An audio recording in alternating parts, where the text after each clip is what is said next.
আসসালামু আলাইকুম রহমতুল্লাহ বারাকাতু। আশা করি সকলেই ভালো আছেন। 2026 সালের প্রথম জুমার দিনে আপনাদের সবাইকে জানাই জুমা মুবারক। একটা সময় ছিল যখন জুমার দিনগুলোকে আমরা খুব জমকালোভাবে পালন করার চেষ্টা করতাম। জুমার দিনগুলোতে একসাথে কোলাকুলি করা, নামাজে যাওয়া, ভালো মন্দ খাওয়া দাওয়া করা এবং এক ধরনের উজ্জীবনী শক্তি নিজেদের মধ্যে লালন করা, সেই বিষয়গুলো আমরা পালন করার চেষ্টা করতাম। কিন্তু আমি জানি না জীবনে ঠিক আর কতগুলো শুক্রবার অতিক্রান্ত হলে শহীদ হাদি হত্যাকাণ্ড আমার মন থেকে বিদায় নেবে এবং আমরা জুমার দিনগুলোকে আবার সেরকম প্রাণচাঞ্চল্যকরভাবে উদযাপন করতে পারবো, আমি জানি না। কারণ জুমার পরপরই প্রতিটা মুহূর্তে আমি ব্যক্তিগতভাবে খুবই অনুভূতিহীন, আবার কিছু কিছু জায়গায় খুবই অনুভূতিপ্রবণ। তো আমার মনে হয় কেন জানি আমার জীবন থেকে শুক্রবারগুলো হারিয়ে যাবে।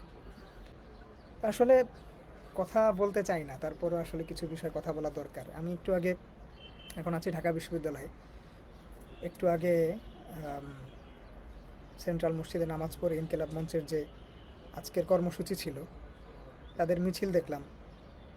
সর্বসাকুল্যে 5 কাতার মানুষ আসলেন, তারপরে কোনো রকমে গিয়ে শাহবাগে জড়ো হলেন। তো আমি তাদের সাথে শাহবাগেও গেলাম। শাহবাগে গিয়ে দেখলাম যে জাবের ভাই খুবই ক্ষীণ গলায়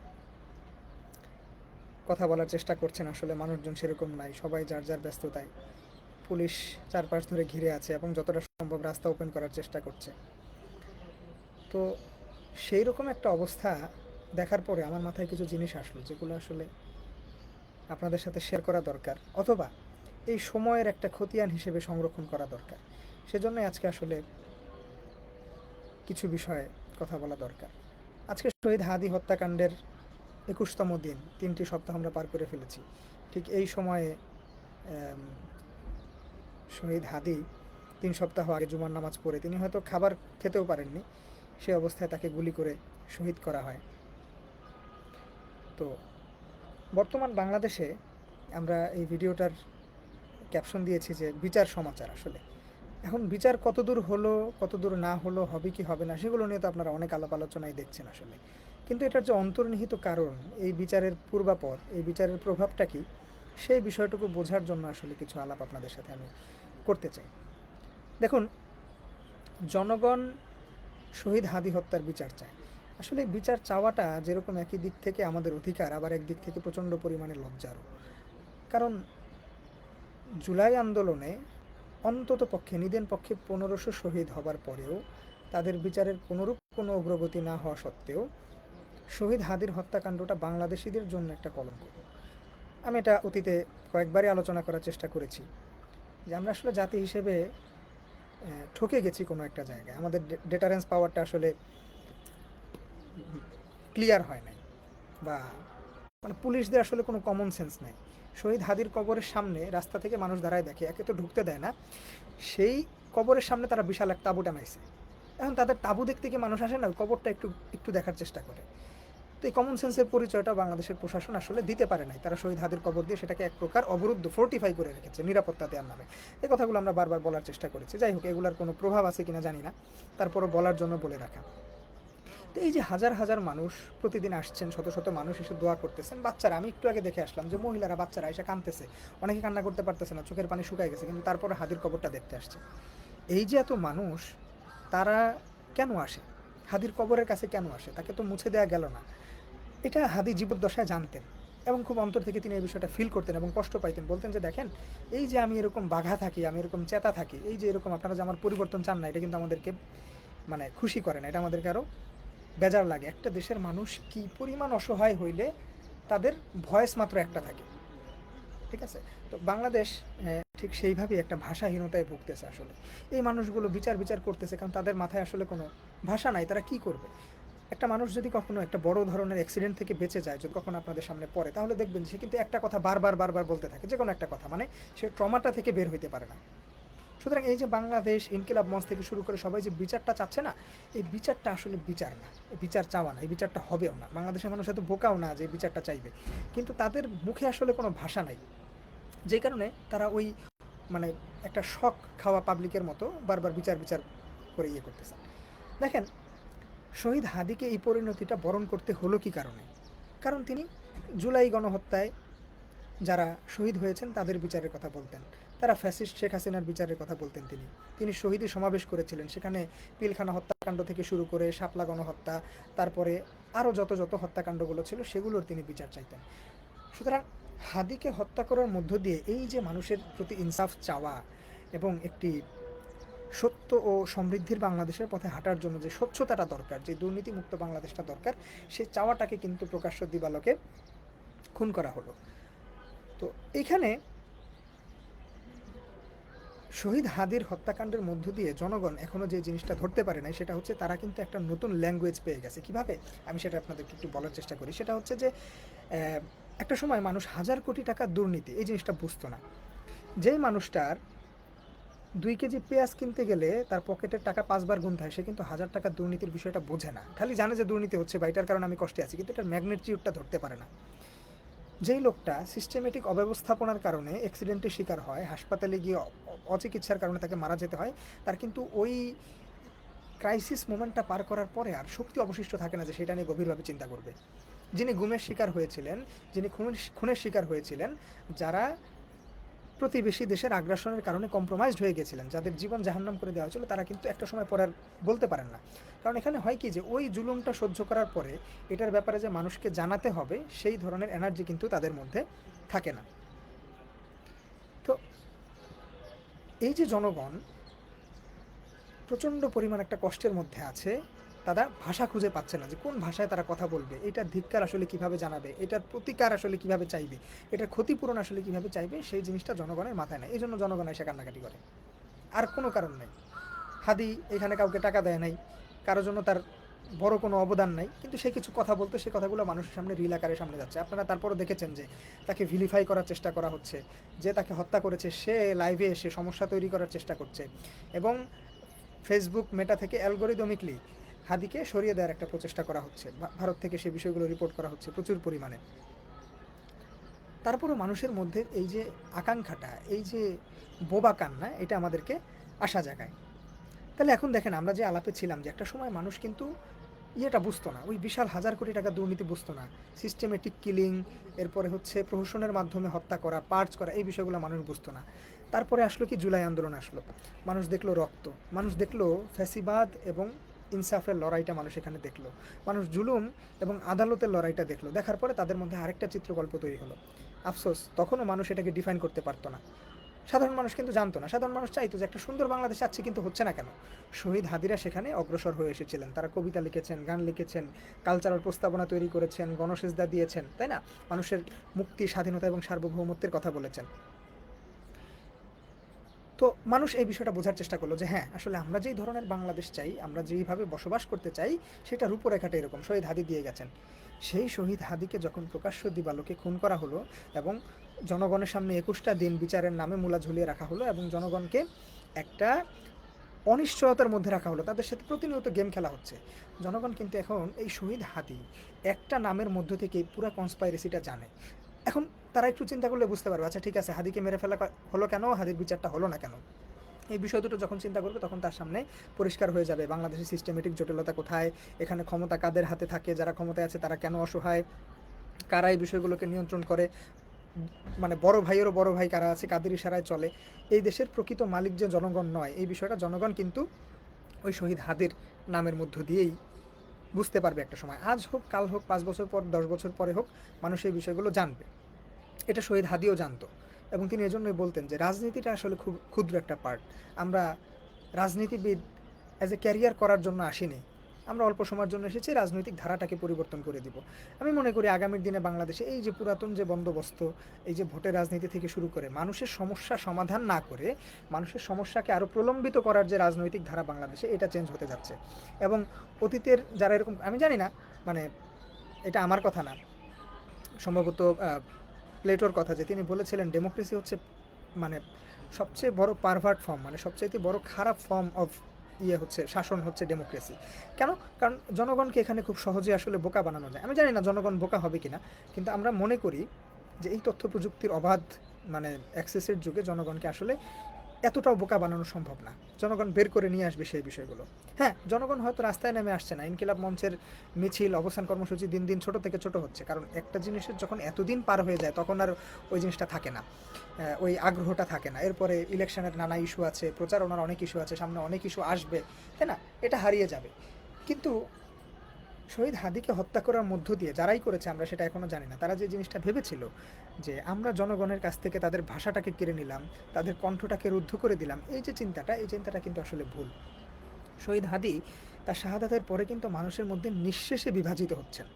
যেমন আমার মতো লোক, যে জীবনে কোনোদিন পাবলিকলি এসে কোনো ধরনের কোনো কথা বলিনি, আমি কথা বলতে বাধ্য হচ্ছি এবং আমার ভিতরে কোনো ভয় কাজ করছে না। এরকম শত শত হাজার হাজার মানুষের জাগরণ কিন্তু আমরা দেখেছি, তারা কিছু একটা করতে চান। তো এই বিষয়টাকে আর আটকানো সম্ভব না। ঠিক আছে, যদি বুদ্ধিভিত্তিকভাবে বাংলাদেশে আবারও একটা ফ্যাসিবাদী ব্যবস্থা কায়েম করে না দেওয়া হয়, হ্যাঁ, তাহলে এই বিষয়টাকে রোধ করা সম্ভব না। সুতরাং তারা যে চেয়েছিল শহীদ হাদিকে হত্যা করার মধ্য দিয়ে আমাদের কণ্ঠটাকে রুদ্ধ করবে, শহীদ হাদি একইভাবে মানে প্যারাডক্সিক্যালি শহীদ হওয়ার মধ্য দিয়ে কিন্তু আমাদের নতুন ভাষা হয়ে উঠছেন। যেমন আমি আপনাকে খুব সিম্পল একটা উদাহরণ দিই, খুব সিম্পল একটা উদাহরণ দিই। যেমন বাংলাদেশের ইতিহাসে আদর্শ দেশপ্রেমিককে বা দেশ এবং জাতির কথা চিন্তা করে, কল্যাণ করে, তেমন যিনি ছিলেন শহীদ জিয়াউর রহমান। জিয়াউর রহমানের ব্যাপারে বলা হতো যে তার ম্যাগনিটিউডটা, তার বরত্বটাকে আসলে কেউ টাচ করতে পারবেন না। শহীদ জিয়াউর রহমান সম্ভবত 43 না 44 বছর বয়সে শহীদ হয়ে গিয়েছিলেন, তাই না? তার কথা শহীদ ওসমান হাদি বারবার বলতেন। তা এখন দেখেন তারা কিন্তু এক কাতারে, তুলনা হচ্ছে শহীদ হাদির জানাজা, বেগম জিয়ার জানাজা এবং মেজর জিয়ার জানাজা, কার জানাজা লোক বেশি হচ্ছে, মানুষ কিন্তু সেইভাবে আসলে রিলেট করতে পারতেছে। তো হ্যাঁ, একটা সময় শহীদ জিয়ার ম্যাগনিটিউডটা ধারণ করা যেত না, কিন্তু শহীদ হাদি শহীদ হওয়ার মধ্য দিয়ে কিন্তু জিয়ার ম্যাগনিটিউডটা ধারণ করে ফেলেছেন। কোন ম্যাগনিটিউড? প্রশাসনের ম্যাগনিটিউড না, স্বাধীনতা যুদ্ধ করার ম্যাগনিটিউড না, দেশ পরিচালনার ম্যাগনিটিউড না, কিন্তু এই যে বরত্বটা তিনি ধারণ করেছেন, জনগণের মুখের ভাষাটাকে সহজ করে বলতে পারা, জন আকাঙ্ক্ষাকে প্রকাশ করতে পারা, জনগণের ভয়েস হয়ে উঠতে পারা, এই জায়গাটাতে কিন্তু শহীদ হাদি শহীদ জিয়ার সমকক্ষ হয়ে গিয়েছেন বা কিছু অংশে তাকে ছাড়িয়েও গিয়েছেন। কারণ আপনি দেখবেন যে বাংলাদেশ এতটা বিভাজিত একটা সমাজ, এতটা বিভাজিত এখানকার জেনারেশন, আমাদের একটা জেনারেশন কিন্তু আরেকটা জেনারেশনকে বুঝতে চায় না, এক এলাকার মানুষ আরেক এলাকার মানুষকে তুচ্ছ তাচ্ছিল্য করে। এইরকম বিভাজিত একটা সমাজের মধ্যে শহীদ হাদির ব্যাপারে সবাই একমত। রাজনৈতিক বড় বড় দলগুলো, যারা 2 দিন পরে দেখবেন যে একজন একজনের ক্ষতি করতে গিয়ে দেশের 12টা বাজিয়ে দিচ্ছে, অতীতেও তারা এই কাজগুলো করেছে, তারাও কিন্তু বলছে যে আমরা শহীদ হাদির প্রশ্নে একমত থাকব। তাহলে এই যে মৃত্যু যে হলো, এটা কিন্তু এখানে শেষ না, এবং নতুন ধরনের একটা সমীকরণ আসলে তৈরি হচ্ছে। আমার এই কথাগুলো বলতে আফসোস হচ্ছে, কারণ এখান থেকে যে পিছনে তাকাইলেই ঢাকা বিশ্ববিদ্যালয়ের মিনারটা দেখা যায়, ওই মিনারের গোড়ায় শহীদ হাদি ভাই শুয়ে আছেন। হয়তো আমি জানি না তিনি বেঁচে থাকলে তার সাথে কাজ করার কখনো সুযোগ হলে এই ধরনের পরিণতি হতো কিনা, জানি না। তারপরও বলার চেষ্টা করছি, কারণ এই মুহূর্তে বলাটাই হচ্ছে আমাদের সবচেয়ে বড় কাজ। তাহলে এখন মানুষ কিন্তু জানে যে শহীদ জিয়া না হওয়া গেলেও, রাষ্ট্র ক্ষমতায় না হওয়া গেলেও, হাদির মতো ইনসাফ ভিত্তিক মানুষ কিন্তু হওয়া যায়, যারা মানুষের অন্তরে জায়গা করে নিতে চায়। আজকে দেখেন বাংলাদেশের ইউথদের ড্রিম হাদির মতো একটা জানাজা পাওয়া, তাই না? সেই হাদি কিন্তু জীবদ্দশায় তিনি বলতেন যে 100 হাদি বাংলাদেশে দরকার, যাকে মানুষ চোখ বন্ধ করে বিশ্বাস করতে পারবে। আপনি বিশ্বাস করেন, ইসলামিক টেক্সটে যান, যে কোনো ধর্মীয় টেক্সটে যান, যে কোনো ইজমের টেক্সটে যান, সেখানে কিন্তু সলিড মানুষের কথা বলা হয়, যেই মানুষ আসলে কপট না, যেই মানুষ আসলে তার ভিতরে একটা বাইরে একটা, মুনাফিক না, সেই মানুষ হচ্ছে সলিড মানুষ। এটা যে কোনো সিস্টেম, যে কোনো অর্ডার প্রতিষ্ঠা করার ক্ষেত্রে, এই যে যেমন বলে না যে দুর্নীতির বিরুদ্ধে জিরো টলারেন্স, ট্রান্সপারেন্সি, গভর্নেন্সের ভাষায় বলে, এগুলো সেই করতে পারবে যারা হচ্ছে সলিড মানুষ, মানে যার ভিতর বাহির সমান। তো শহীদ হাদির যে আইকন হয়ে উঠলেন, একটা গ্লোবাল রেজিস্ট্যান্সের ফিগার হয়ে উঠলেন, তিনি কেমন মানুষ ছিলেন? তিনি কিন্তু এরকম একটা আপোষহীন মানুষ ছিলেন। খালেদা জিয়াকে মানুষ এত সম্মান করে কেন? কারণ ওই যে আপোষহীন, ভিতর আর বাহিরে আলাদা কোনো কিছু নাই, তাই না? তো একটা জেনারেশন আসলে এই শিক্ষাটা নেবে, অথবা যদি ভয়েস আরও, আমরা তো এখন তো তাও কথা বলতে পারছি, একটা সময় যদি কথাই বলতে না দেয়, তখনও কিন্তু মানুষ এই প্রেরণা লালন করবে, এই চেতনাটাকে ধারণ করবে। বিপ্লব এভাবেই জেনারেশন থেকে জেনারেশন আগাইতে থাকে নিজের মতো করে। হ্যাঁ, যিনি বিপ্লবের জন্য জীবন দিয়ে যান, একটা পরিবর্তনের জন্য জীবন দিয়ে যান, তার সাথে তার আন্দোলন ওখানেই শেষ। পরবর্তীরা নিজেদের জন্য সেটাকে অগ্রসর করে। যেমন এখন আমি যদি কোনো একটা কথা বলি বা একটা কাজ করি, সেটা হবে আমার কাজ, আমার সংগ্রাম, এটা হাদির সংগ্রাম হবে না। ঠিক আছে, এই বিষয়টা আমাদের বোঝা খুব জরুরি, নিজের মনে করে করা। আমি হাদি ভাইয়ের লিগেসিকে অগ্রসর করতেছি, আমি শেরে বাংলার লিগেসিকে অগ্রসর করতেছি, এটা আমরা বলার জন্য বলতে পারি, কিন্তু ওনারা কি এটা দেখার জন্য দুনিয়াতে বসে আছেন? ওনারা ওনাদের কাজটা করে ওখানে চলে গেছেন, ওনাদের মতো করে আমরা কখনো পারবো না। কিন্তু আমাদেরকে যেটা করতে হবে, সেটা হচ্ছে আমাদের মতো করে করতে হবে, তাই না? যেমন আমাদের সবাইকে টাচ করতেছে যে তিনি দুপুরে খাইতে পারতেন না, প্রচুর পরিমাণে কাজ করতেন, যেটার জন্য বিশ্বাস করতেন, সেটার জন্য জান প্রাণ দিয়ে দিতেন। আমাদের প্রত্যেকের লাইফেও কিন্তু এই ধরনের একটা জায়গা আছে যে আমরা কোনো কিছু, কোনো একটা ভ্যালু দুনিয়াতে অ্যাড করে যেতে চাই। আল্লাহর পরীক্ষায় কোনো না কোনোভাবে আমরা পাস করতে চাই, তাই না? তো সেই জায়গাটা আসলে ধরা এবং ওইটাকে সর্বোচ্চ সিরিয়াসনেস দিয়ে কাজ করা। অকুতোভয় হয়ে, নির্ভীক হয়ে, সব ধরনের সেটআপ, ব্যাকআপ নিয়ে তারপরে হচ্ছে কাজ করা। তো যখন এই জিনিসগুলো শুরু হয়ে যাবে তখন দেখবেন যে আর একা হাদি মাঠে নাই। হাদিও বলতেন যে আসলে দেখেন আমরা তো সকল বিষয় কভার করতে পারি না। একদিন প্রবাসীদের জন্য অনেক বেশি দুঃখ করছিলেন যে তাদের ব্যাপারে কোনো কথা বলতে পারি না, এরকম আরও 100 হাদি দরকার ছিল। আমার কাছে কেন জানি মনে হয় যে হ্যাঁ, হয়তো এরকম একক সামগ্রিক ওসমান হাদি আর আসবে না, কারণ এই ধরনের মানুষ আসতে অনেক সময় লাগে। একটা জাতির এই ধরনের একটা সন্তান প্রসব করতে 100, 200, 150, 250, 300 বছর লাগে। কিন্তু যেটা হবে সেটা হচ্ছে নির্দিষ্ট ফিল্ডে দাঁড়িয়ে যাবে। যেমন কেউ বিজনেস ফিল্ডে আসবে, কেউ পরিকল্পনার ফিল্ডে আসবে, কেউ ব্যুরোক্রেসির ফিল্ডে আসবে, কেউ রাজনীতির ফিল্ডে আসবে। এইভাবে আস্তে আস্তে তারা ওই আদর্শটাকে ধারণ করার চেষ্টা করবে, নামে বা বেনামে। কারণ আর কোনো উপায় নাই, পুরাতন বন্দোবস্ত দিয়ে মানুষ সেটা গ্রহণ করবে না, কারণ ওইভাবে সমাজ সোসাইটি চলবে না। দেখেন, আমার ওস্তাদ বড় ভাই একদিন বলতেছিলেন যে দেখেন আপনি বাংলাদেশে বসে একটা মধ্যপ্রাচ্যের কান্ট্রিতে কি চলতেছে সেটা কল্পনাও করতে পারবেন না। মধ্যপ্রাচ্যে বসে একটা ইউরোপিয়ান কান্ট্রি আসলে কিভাবে চলতেছে সেটা কল্পনা করতে পারবেন না। তাহলে আপনি কোথায় আছেন? পরে আমি হাইসে উত্তর দিলাম যে ভাই আমি তো জাহান্নামে আছি। তা জাহান্নামে কেন? কারণ আল্লাহ বলতেছে যে তোমরা জান্নাতের কল্পনাও করতে পারবে না। তাহলে আমি যদি মধ্যপ্রাচ্যের কল্পনা করতে না পারি, ইউরোপের শিক্ষা দীক্ষা, তাদের শহর কিভাবে গড়ে ওঠে সেটা যদি কল্পনা করতে না পারি, তাহলে আমি আছি কোথায়? জাহান্নামে তো আছি, তাই না? নাম কাওয়াস্তে। তো এই বাংলাদেশকে অগ্রসর হইতে হবে, কোনো না কোনোভাবে সামনে আগাইতে হবে, এবং সেইখানে এই ধরনের দোধারি মানুষ, কপট, ভণ্ডামি, রাজনীতিটা ধরেন যাদের ক্যারিয়ার আর কি, ঠিক আছে? এখন ক্যারিয়ার রাজনীতিবিদ বাংলাদেশে থাকতে পারবে না, হবে না। কারণ বাংলাদেশ এখন আর ওই সামাজিক স্ট্রাকচারে চাইলেও থাকতে পারবে না। এখানকার ইকোনমি অনেক বড় হবে, এখানে বড় বড় বিজনেস লিডার লাগবে, এটা সময়ের কারণেই লাগবে। তো ফলে এই চেঞ্জগুলো আসতে যাচ্ছে ইনশাল্লাহ। তাহলে আমরা আশা করব জনগণের কাছে যেটা, সেটা হচ্ছে যে জনগণ হাদিকে একটা সিম্বল অফ রেজিস্ট্যান্স হিসেবে মনে রাখুক, এবং এই একটা শব্দের মধ্য দিয়ে কোথায় কোথায় বিচার হয় নাই, কোথায় কোথায় জুলুম হয়েছে, কোথায় কোথায় জনমানুষকে ঠকানো হয়েছে, কোথায় মানুষের আবেগ নিয়ে খেলা হয়েছে, কোথায় মানুষকে ধোকা দেওয়া হয়েছে, কোথায় প্রতারণা করা হয়েছে, কোথায় দেশের স্বাধীনতা এবং সার্বভৌমত্বকে নস্যাৎ করে দেওয়া হয়েছে, কম্প্রোমাইজ করা হয়েছে, দালালি করা হয়েছে। এই বিষয়গুলো কিন্তু শহীদ হাদি একটা নামের মধ্যে। শহীদ হাদিকে যদি আপনি একটা পেনড্রাইভ মনে করেন অথবা একটা মেমোরি কার্ড মনে করেন, এই মেমোরি কার্ডের মধ্যে কিন্তু এই বোধগুলা, এই চিন্তাগুলো আছে। সুতরাং আগামীর বাংলাদেশে যারা ধামাচাপা দেওয়া রাজনীতি করতেছেন তাদের জন্য অগ্রিম ওয়েলকাম। আপনারা আসলে পারবেন না মানুষজনের সাথে, বা যারাই আজকে বিভিন্ন কারণে, হ্যাঁ কৌশলগত কারণে আমি চুপ থাকতেছি, আমি আদালত চাই না, এটা সেইটা, মনে রাখতে হবে যে ইলাহি আদালত বলতে একটা বিষয় আছে। আল্লাহ আহকামুল হাকিমিন, তিনি সবাইকে সন্তুষ্ট করেন এবং এমনভাবে সন্তুষ্ট করবেন যে কারো সেদিন কোনো অভিযোগ থাকবে না। এর কিছুটা দুনিয়াতে হবে, কিছুটা আখেরাতে হবে। তো দুনিয়াতে যেই জিনিসটা ঘটবে সেটা হচ্ছে ইলাহি আদালতের মাধ্যমে। ধরেন ইলাহি আদালতটা কীরকম? আপনি দেশের নিরাপত্তাকে নিশ্চিত করতে পারেন নাই, দেশে অস্ত্র ঢুকছে, সাধারণ মানুষের হাতে অস্ত্র গেছে এবং সেই গুলিটা চালানো হয়েছে, চলছে, এবং হাদি মারা গেছে। এটা ইলাহি আদালত। আপনি যদি অস্ত্রটা ঢুকতে না দিতেন তাহলে আউট অফ নাথিং কিন্তু হাদির মাথায় এসে গুলিটা ঢুকতো না। এবং ওই সময় আপনি যতই চিন্তা করেন, গুলি হাতে দেওয়ার পরে, সন্ত্রাসীর হাতে গুলি দেওয়ার পরে যতই চিন্তা করেন যে গুলিটা কেন করলো, এই প্রশ্নটা করার আপনার অধিকার নাই, কারণ আল্লাহ বাধ্য না ওই গুলিটা আটকাই দিতে। হ্যাঁ, উনি চাইলে পারতেন, কিন্তু ওনার যে নিজাম, ওনার যে সিস্টেম, সেটা এটাকে আটকাবে না। তো এটার একটা কনসিকুয়েন্স আছে যে যেই মানুষটা, ওরাও তো একটা অকাজ করেছে, তাই না? এটা বিপ্লবীকে হত্যা করেছে, তার ভয়েসটা শাটডাউন করে দিয়েছে, এটারও কিছু কনসিকুয়েন্সেস আছে। বাটারফ্লাই ইফেক্টের মতো এটা মানুষের মধ্যে ওইভাবে নিঃশেষে বিভাজ্য হয়ে যাবে, নামে বা বেনামে। হাদির জার্নি, হাদির সংগ্রাম এখানেই শেষ, এটা বলতে বাধ্য হচ্ছি। হয়তো তিনি থাকলে অনেক কিছু করে যেতে পারতেন, যেমন বিশেষ করে ঢাকা 8-এর তিনি যদি এমপি নির্বাচিত হইতে পারতেন, গোটা বাংলাদেশ খুব সহজেই চেঞ্জ হয়ে যাইত, এবং এটাই হাদি স্বপ্ন দেখতেন। অনেকেই তার রাজনীতিতে আসার বিরোধিতা করেন, কিন্তু আমি মনে করি এই ধরনের হাইলি এনার্জেটিক মানুষের রাজনীতিতে আসা এবং রাজনীতি করাটা অনেক বেশি জরুরি ছিল। তিনি কেন করবেন না? কারণ এই সরকার তো আমাদের হাতে বসানো, এই সরকারের আন্ডারে নির্বাচন হচ্ছে, তাহলে আমি কেন নির্বাচন করব না? তাই না? আমি বিপ্লব করেছি, আমি রক্ত দিয়েছি, আমি কেন নির্বাচন করবো না? দেখেন ঢাকা 8-এর মধ্যে কী কী আছে, পল্টন আছে, সেক্রেটারিয়েট, ঢাকা বিশ্ববিদ্যালয় থেকে শুরু করে যত কালচারাল জায়গাগুলো, শাহবাগের জংশন, তাই না, তিন নেতার মাজার, এইখানে চিন্তা করেন যে এইখানেই বাংলাদেশের মানে ঢাকার রাজনীতির 60-70% লিয়াজু লেনদেন হয়। এই সকল জায়গা যদি ধরে ধরে 5 বছরে একটা এমপি ধরে ধরে একদম পরিষ্কার করে ফেলতে পারতো, কারণ এমপিদের সকল জায়গায় দাওয়াত পায়, তিনি সব জায়গায় মাস তিনি আসেন, তার কথার একটা ভ্যালু কিন্তু সেখানে থাকতো। আফসোস আমরা হাদির এই সার্ভিসটা থেকে পাইলাম, কি বলে, মানে এই সার্ভিসটা থেকে আমরা মাহরুম হলাম। কিন্তু তার মানে এটা না যে এই জিনিসগুলো হবে না। যারাই আগামী দিনে এখানে আসতে যাবেন, যারাই নিজেদেরকে একটা ভোটের রাজনীতিতে আপনি বিজয়ী হবেন, আপনাকে তো অন্যদের চাইতে আলাদা হইতে হবে, নাহলে মানুষ কেন আপনাকে ভোট দিবে? এবং সেটা অবশ্যই খারাপ দিক থেকে আপনি আলাদা হয়ে পারবেন না, ভালোর দিকেই যাইতে হবে এবং আরও বেশি ভালো করতে হবে।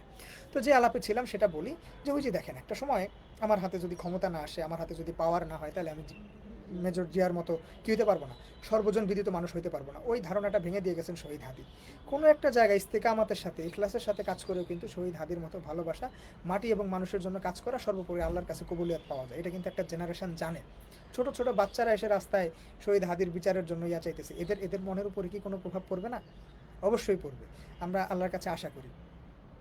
কিন্তু এই যে কাজটা করাটা, এটা অটোমেটিক হবে না, এটা মানুষের কাছে আমাদেরকে পৌঁছাইতে হবে।